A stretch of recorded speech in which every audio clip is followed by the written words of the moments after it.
In Matthew chapter 19, after Jesus gave some instruction about marriage, he switched back a little bit when there were some that brought him little children. So of the people that were listening to him and that he encountered, it says that there were those who brought to him little children that he should put his hands on them and pray. And his disciples rebuked them. You see, they thought that this was either a waste of time or was interfering with Jesus. And the response of Jesus here is interesting. It says in Matthew 19 in verse 14, Jesus said, "Suffer the little children and forbid them not to come to me, for of such is the kingdom of heaven." And he laid his hands upon them and departed thence. This story in Matthew 19 is hearkening back to an earlier incident in Matthew chapter 18, where Jesus was using little children as an illustration.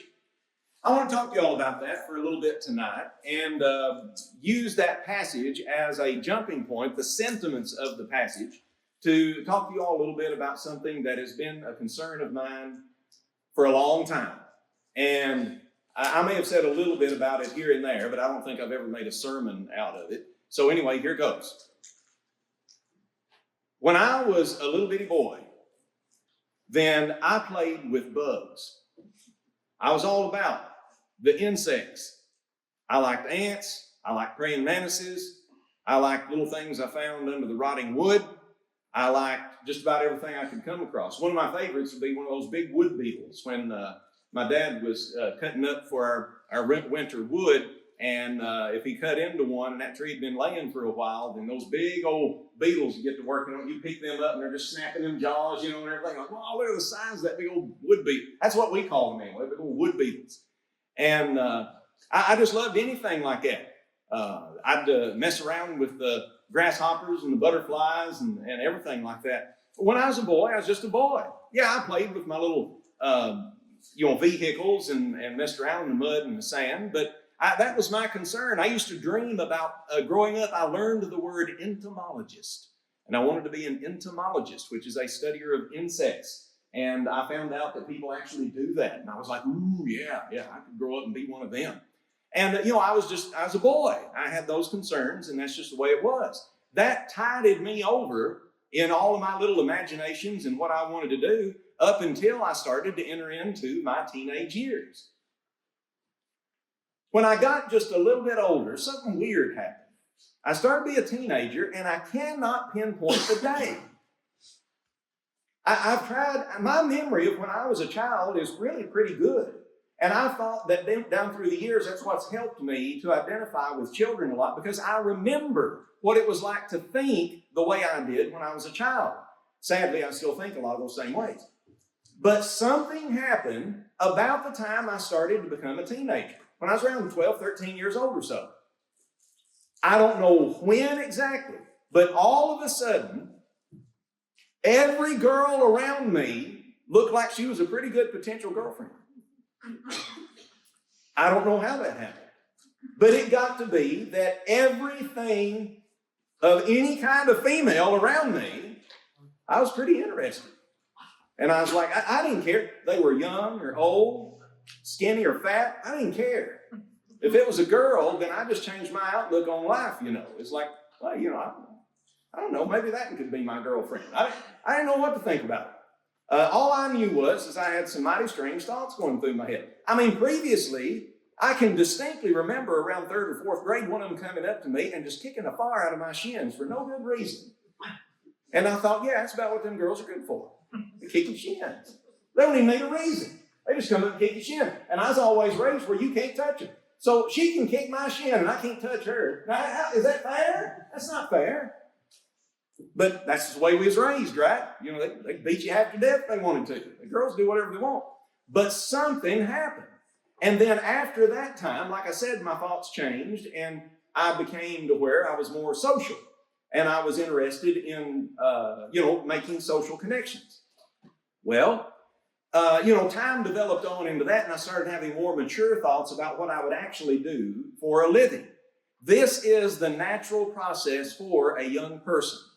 You have your little imaginations and what you like to fiddle with, I don't know about you girls, by and large, the majority of you, but there's a big section of boys, for example, that you could tell by the time they were 6 years old, that boy's going to be a farmer.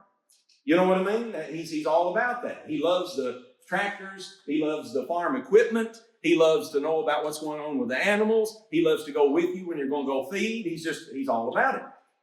And everybody's got their little interests, and sometimes they stick with you and sometimes they don't. Now, what does all that have to do with the Bible? Well, when Jesus said, "Suffer the little children to come to me," he gave a reason for it. He said, "Of such is the kingdom of heaven." Why would he say that? It's because little children express before God and in the eyes of common thinking the innocence that man begins with in life. Mankind. When people start out in life, then they don't have a bad perspective. They don't have a lot of perspective at all. They're thinking about whatever is immediately in front of them, what interests them, and that's just about it. And their thoughts will develop as they enter into puberty and later on enter into their adulthood and have to start taking care of themselves. The thought processes of a child are expressed by God as that of innocence. Suffer, let them come to me, the little children. That's what people of the kingdom of heaven are like. When you are converted to the way of Jesus Christ, God reestablishes the innocence that you had when you were just a child. And God says, that's what I want you to be like. I want you to have that fresh perspective. I want you to have that tender conscience. I want you to be sincere. And I give that back to you when you adopt the way of Jesus Christ, my Son. You become as little children. Except you be converted and become as little children, Jesus is going to say in Matthew 18, you shall not inherit the kingdom of God. So, when somebody says, I've been born again, then that actually applies in more than one way. You are born again in the sense of reverting back to the innocence that you had in childhood. Now that brings me to what I want to talk to you about tonight. That's my kind of introduction there. I was privileged to be able to live a child's life. Folks, make absolutely sure your children, your grandchildren, and any child connected to you is allowed to be a child. The children are not being given, in this day and age, their space of innocence. All right?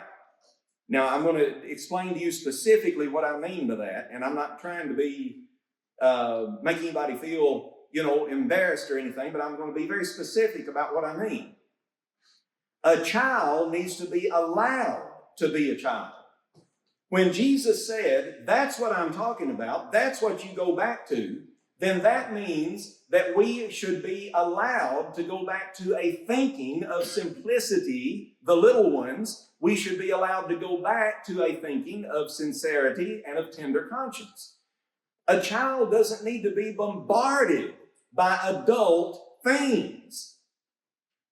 Let me give you several examples. Little child growing up. That child does not need to worry about what's going on in the world. Okay? You protect them from the world. Don't bother them about it.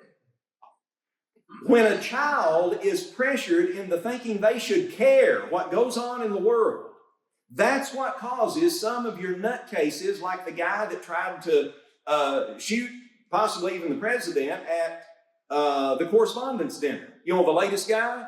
That's what causes that. Go back and look at the kind of messages he was doing with people and stuff. They get these ideas that, I've got to save the world. I've got to do this. I've got to do that. And they have that pressure on them from their youth.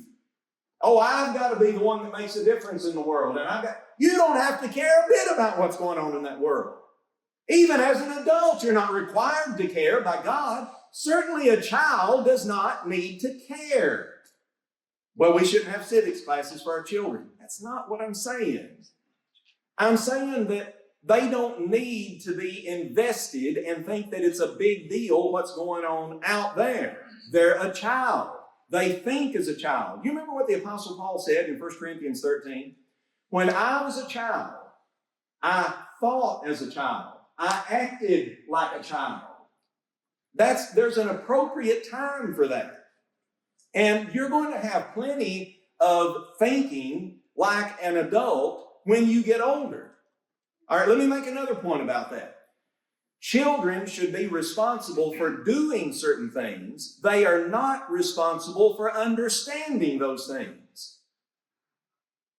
They try to shove every bit of knowledge they can into a child at an early age nowadays. I can understand that. It's easier for a child to accept the 3 R's early in life, much easier than it is later on. I get it. Tell them everything you can about the raw facts, of stuff like that. But you've got to be careful with children. Their thinking is still like a child. Just give them things to do. You can tell them go out and, pick up sticks in the yard, go help so-and-so do the dishes, things like that. Go clean your room. Specific tasks. Give a child responsibility. That's fine. Teaches them stuff. Give them chores, if you want to call it that. But that doesn't mean the child understands the context of it. And they don't have to. They don't have to understand why something is going on and why it needs to be that way. You told them and they do it. They're happy when they understand the structure. When a child does not understand structure around him, then he becomes, or she becomes, extremely frustrated. Some of the worst experiences I ever had as a teacher were in yelling at students or interacting in a tension-filled way with them. And those situations came about when the child was not busy doing the things assigned to them. So what I'm getting at is this. You may have somebody that stands up there in an authoritarian way, and whether it's a parent or a teacher, and yells at a kid all day long. That is not going to help the child. What the child needed to be given was a definite, organized course of action, structure, harmony around them, something that they can understand and sink their teeth into. I'm supposed to do this. A child is happy to do it because the child still has a sincere and innocent outlook. You tell me something, I can do that. But where they get to where they seem to be rebellious is where they're not given the structure they need. And parents think they're doing well for children when they do that. They're not. They're not doing any good to them at all. The children I see out in the community, some of those cases, they really, really bother me. I mean, a parent is responsible for that child in every form and fashion. How responsible is it for you to have that child wake up in the morning, you give it a Pop-Tart, give them a Pop-Tart and a Coke, and think that that makes a meal, and send them off that way every day? I've talked to some of them before. What'd you have this morning? I had Pop-Tart. What are you having for your snack at school? I'm having a Pop-Tart. What'd you eat at lunch? I don't like that stuff. I'm having a Pop-Tart. Well, I'm sure that a Pop-Tart is all right, but I mean, pretty soon you're getting into territory where that's no better than a Twinkie or a cigarette. You know what I'm saying? Come on. It's a parent's responsibility. You put something to a child, they're just going to take that in. If you malnourish a child physically, then how do you expect them to turn out?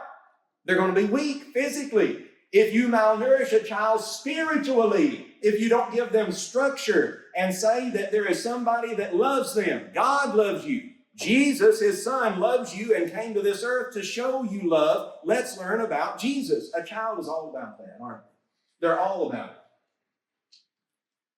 As a child grows up, they should not be subjected too early for people to try to make them to understand things concerning sex and violence. That's the dark side of adults. That is not what a child should be subjected to. You say, yeah, but they could get in trouble out there or something. I don't care. Let them be children. You're messing them up. They don't know how to put that in context. Leave them alone. Now you say, well, I don't know how to leave them alone. We got this modern age of internet and everything. Look, I tried and I didn't do the best job that I could have. But I used to fiddle with those little apps and stuff because Lauren got a phone a lot sooner than Tyler did. We didn't worry about giving you one, did we? It's like, didn't need to communicate with us. Just let him go off with whoever, go ball practice or something. Just send him over there. He'll be all right. So anyway, it come to our daughter, though, and by the time she's quite a bit younger, so she wanted a phone a lot sooner or something.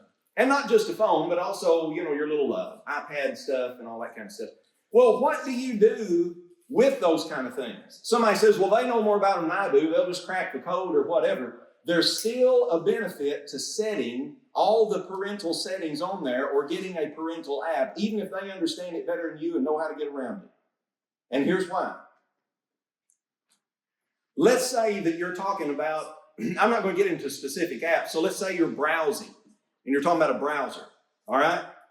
There are settings up there, and they'll say something like, what they call safe view, and then you got levels you can set in that, whether it's Chrome or Edge or whatever it is you're using. I'm looking down because it's like, there are settings for that, up on the little, you hit the little settings up there and you choose them. You don't have to do it very often normally, so it's hard to remember exactly how they call it, but trust me, it's up there and you set it. You say, yeah, but they'll know how to disable that. What's the point? The point is this. When somebody in good conscience, when they go up there and they say, change that from child settings, safe view, whatever you want to call it in that browser, change it over to where I can interact with or see anything I want to see, they did that for a reason. Right? They did it for a reason. And if your reason's not good, then you can know that. That's a conscience check. So there's a benefit just in the fact that it's there. There is a benefit in knowing how the other children around you, which are not raised like your children, interact with yours and talk to yours. I didn't really appreciate how powerful this was when I was younger. And I didn't appreciate how powerful it is when I was parenting.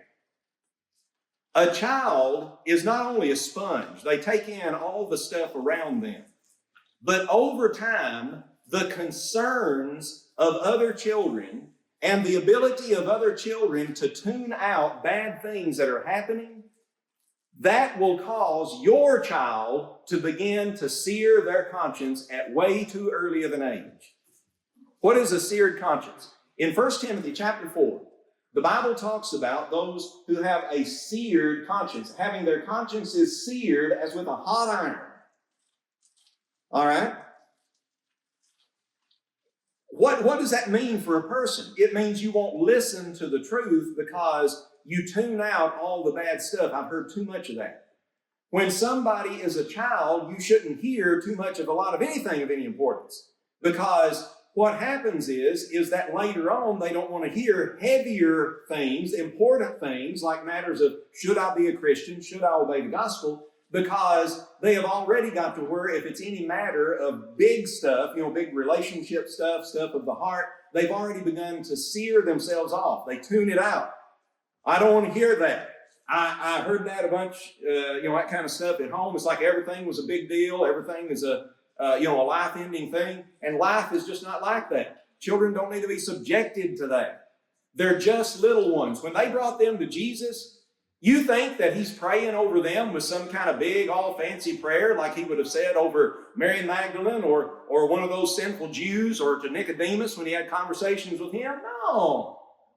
He's just saying, let this child be blessed and happy. He's saying a child's prayer, right? You know that. He lays his hands upon them. Oh, you're a beautiful little boy. That's great. I hope you have a good time playing today. I hope you're able to have the very best and that you are safe and well taken care of. I hope the very best for you today. Go on, have a big time. He's sending them on. He's blessing them like the parents would want him to and sending them on. That's the picture given to us. People are way messing up with these children, getting them too far into things they don't need to get into yet. A child is pictured by the Lord as having a state of innocency. In Matthew chapter 18, if you back up and see the previous instance where Jesus is comparing children to those who come to the Lord, it says that in verse 1 of chapter 18, They came to Jesus, the disciples, and they said, "Who is the greatest in the kingdom of heaven?" Jesus called a little child unto them, and he set him in the midst of the disciples. And he said, "Verily I say unto you, except you be converted and become as little children, you shall not enter the kingdom of heaven." Now, Jesus deliberately used that example. That shows you not only what he thinks about children, but it shows you what it requires of somebody that comes to him. You have to humble yourself. I have to subject myself to a consideration of living under authority. I have to dial it back and make myself into the state of innocence I used to be in. I used to care. I used to, experience full joy and investment in life. And Jesus said, you can have that again. You've got to go back to the innocency of childhood to be fit for the kingdom.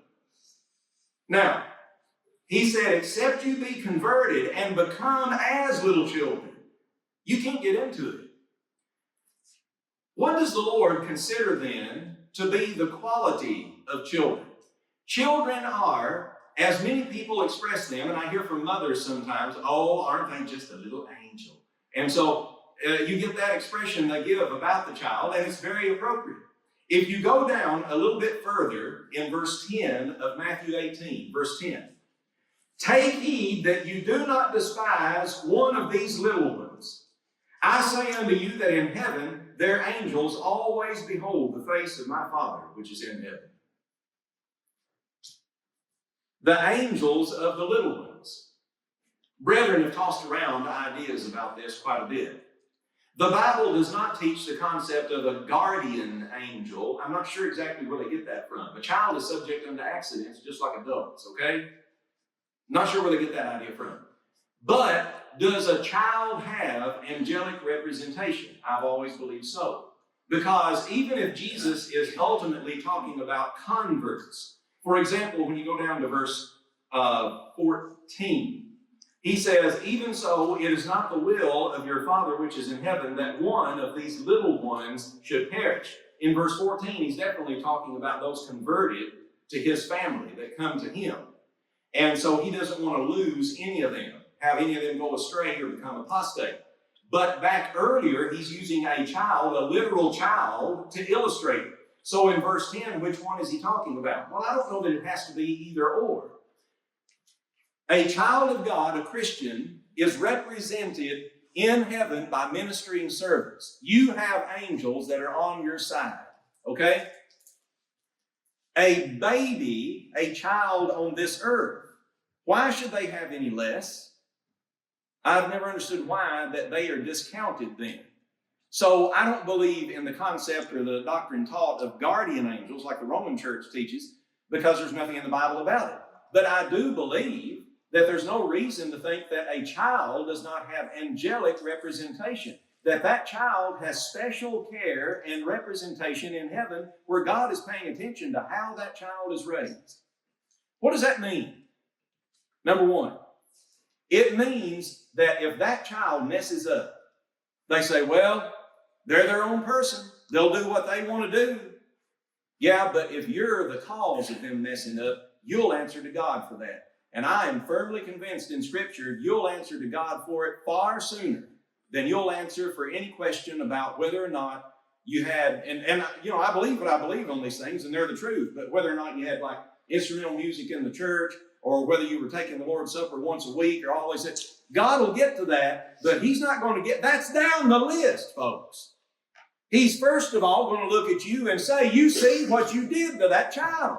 You see how you influenced them. You see how you raised them. You see how you presented yourself as an example or lack of one in front of them. He's not going to excuse that. That comes first, doesn't it?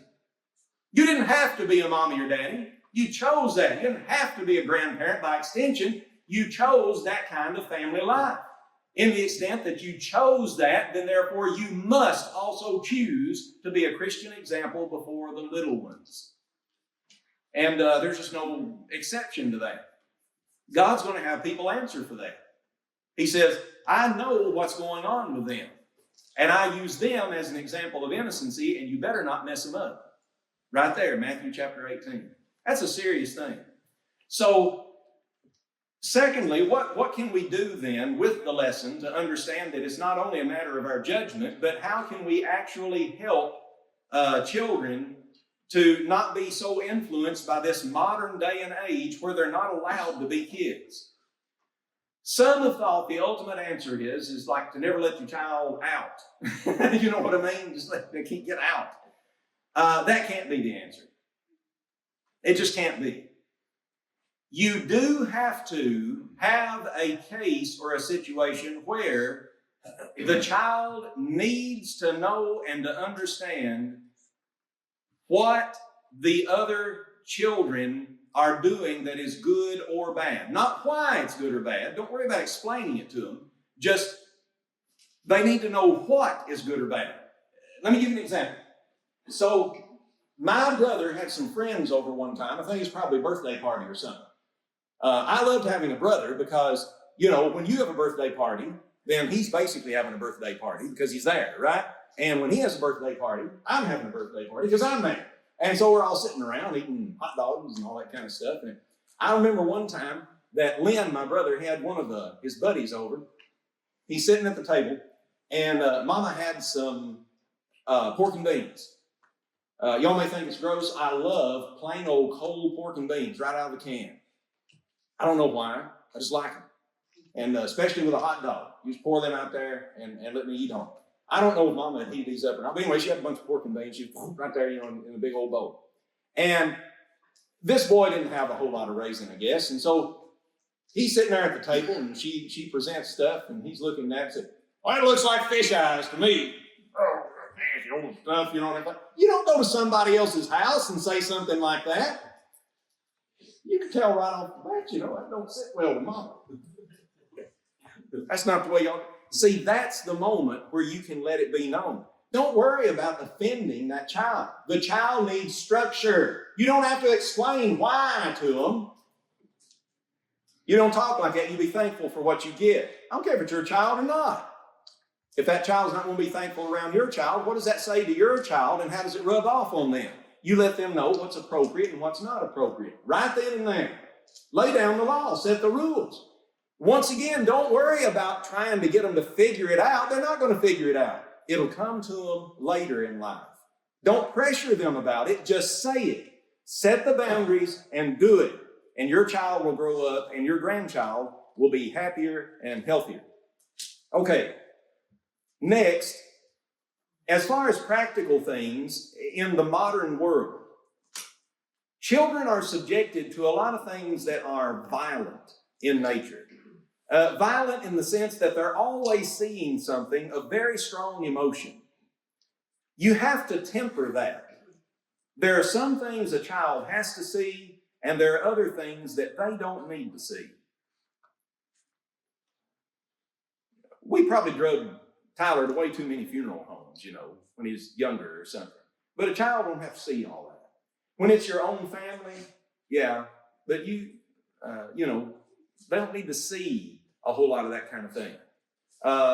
Keep the heart tender, okay? Don't let it go ahead and get glossed over and hardened with respect to serious events. How many of them does your child really need to see? You have to have your children invest themselves in things that are not too graphic in nature. You know, when I was a boy, we were playing what? The Atari 2600 system. You had Space Invaders. You know, you shot them, you know, the little alien squigglies on the screen. And we thought, ooh, yeah, that's cool. So I never thought of that as anything that was too graphic. It never made me feel bloodthirsty or want to do anything into anybody because it was like little squigglies that represented aliens. You know, just let your imagination figure it out. Recently, I was over at the school, and I told y'all a while back, there was some child evidently had worked around whatever those Chromebooks were supposed to be doing. And so he's playing this little shoot 'em up thing. Only he's not shooting little squigglies. It's shooting these, you know, human form things. It wasn't totally human looking, but it was like people. And he's going around with increasingly bigger guns and just popping them off in the head.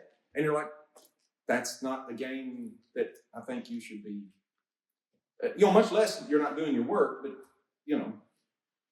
why would you want them messing with that? What is that doing?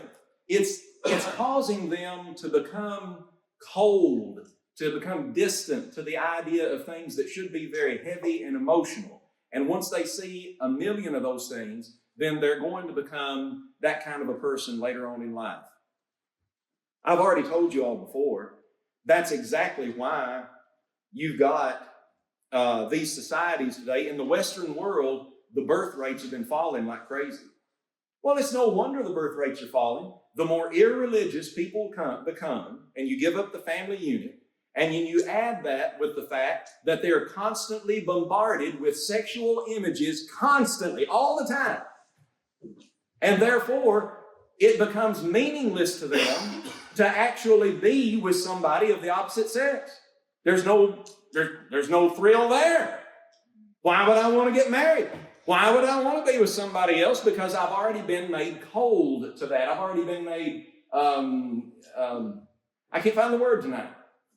I'm not enamored with somebody of the opposite sex. Instead, I'm just kind of, whatever about it, because that's not anything that's new to me. And so they don't invest in marriage. They don't invest in children or anything. The whole process seems to them to be something that's, whatever. Anybody can see whatever they want to see. It's just, they're actually not over-sexualized. Society's become under-sexualized as a result of that.